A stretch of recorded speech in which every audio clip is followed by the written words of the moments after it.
پتہ چلا کہ چلو اللہ نے کوئی خوشی بچے کی دی ہے، نہ علی لوگوں کو بتانا شکر ہے میری نون کتے بس یہ ہوا، اب اس کی ہاں پڑ گئی، اب بچے پہ بچہ ضائع، یقین جانے 14 بچے ضائع ہوئے۔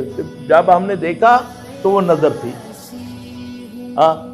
پیروں نے جو علماء سو نے بتایا ہوا تھا کہ یہ جادو کیا ہوا، ساس نے کیا ہوا جادو۔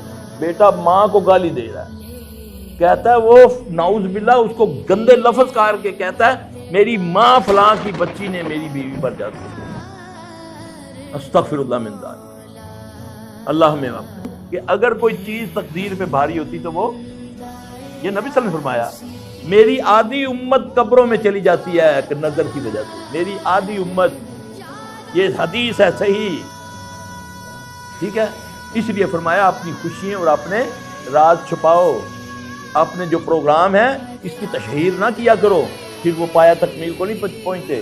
وہ تو 2 صحابیوں کا واقعہ ہے، ایک کی نظر لگی ایک کو لگ گئی ہے جی۔ اب اتنے لوگوں میں مجھے اگر نظر لگی ہے تو اس کا بھی توڑ ہے کہ میں اپنی وائف کو جا کر کہوں، اپنے دوست کو کہوں، اپنے استاد کو کہوں کہ بھائی مجھے ذرا اپنا وضو غسل کا پانی دو، میں اپنے اوپر ڈالوں گا، میں ٹھیک ہو جاؤں گا۔ یہ فارمولہ ہے، آپ کو کوئی میسر نہیں ہے، آپ اپنا پانی اوپر ڈالیں، انشاءاللہ آپ کو اللہ ٹھیک کر دے گا۔